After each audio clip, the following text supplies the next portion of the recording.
Aujourd'hui, on va parler de podcast et le podcast, c'est pour moi un format de contenu qui est en plein boom. On voit de plus en plus de podcasts, on en entend plutôt et je voulais vous en parler, vous donner les avantages et les désavantages de ce format. Alors d'abord, c'est quoi un podcast? Le podcast, c'est une émission audio que vous allez pouvoir diffuser en tant que créateur sur différentes plateformes d'écoute, les plus connues étant Apple Podcast, Spotify. Après, il y a également Amazon Music, Google Podcast, donc pas mal de plateformes sur lesquelles vous allez pouvoir diffuser votre émission simultanément. Et par rapport au podcast, comme je vous disais, c'est un format qui est en plein boom. Rien qu'en 2020, il y a eu 900 000 podcasts qui ont été créés en une seule année, soit 3 fois plus qu'en 2019. Il faut savoir également que dans le monde, il y a 1,5 million de podcasts et plus de 34 millions d'épisodes qui ont été publiés. Donc vous le voyez, c'est un format qui grossit vite et d'autant plus que quand on sait que les formats comme le blog sont un peu saturés avec, je pense, pratiquement 1 milliard de blogs dans le monde, on voit tout de suite qu'il y a quelque chose à faire au niveau du podcast. Et moi, justement, j'ai lancé mon podcast au milieu de l'année 2020, qui s'appelle Le Rendez-vous Marketing, et j'ai pu voir directement tout ce qui marchait bien avec le podcast, les avantages de ce format et aussi quelques-uns des désavantages dont je vais vous parler aujourd'hui.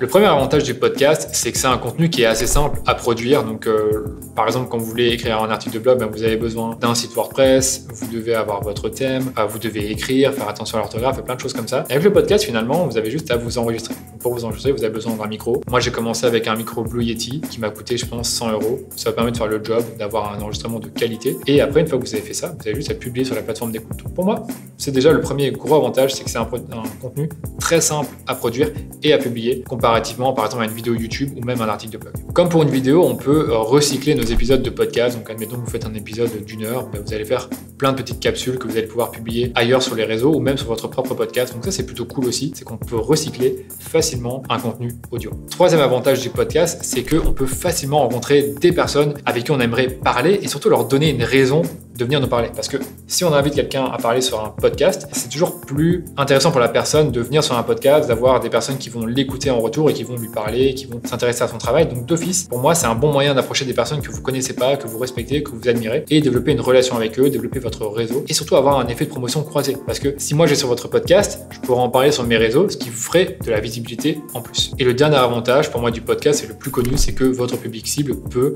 consommer votre contenu un peu dans différents types de situations, dans les transports, quand ils font de la cuisine, quand ils font du sport. Donc il y a pas mal de façons de consommer un contenu audio et c'est ça qui fait que ce format a de plus en plus de succès aujourd'hui. C'est parce qu'aujourd'hui on est de plus en plus occupé et donc c'est toujours intéressant de savoir qu'on peut s'éduquer, s'informer en faisant d'autres activités comme je vous l'avais dit, le sport ou la cuisine par exemple. Maintenant, je vais passer au désavantage du podcast. Donc, le désavantage numéro 1 du podcast, c'est qu'on ne peut pas montrer des choses avec de l'audio uniquement. Donc moi, j'ai déjà pensé à faire des études de cas sur mon podcast et malheureusement, c'est un peu compliqué de faire des screencasts sur un podcast, ce qui fait que je ne peux pas le faire. Donc ça, c'est un peu dommage par rapport à une vidéo YouTube que je pourrais enregistrer en screencast. Le deuxième désavantage, selon moi, encore une fois, du podcast, c'est que la connexion émotionnelle qu'on peut créer avec notre public cible, avec notre audience, elle est peut-être un peu moins forte que celle qu'on peut créer avec une vidéo, puisque on nous voit, on voit les expressions de la personne, on peut montrer des choses sur nous, notre environnement, ce qui n'est pas vraiment le cas avec le podcast. Après, c'est un détail, mais je pense vraiment que ça a son importance de se rendre compte que la connexion qu'on va créer avec notre audience sera peut-être un peu moins forte que si on fait de la vidéo. Après, j'ai envie de vous dire, vous pouvez faire tout à fait un podcast vidéo, le publier sur YouTube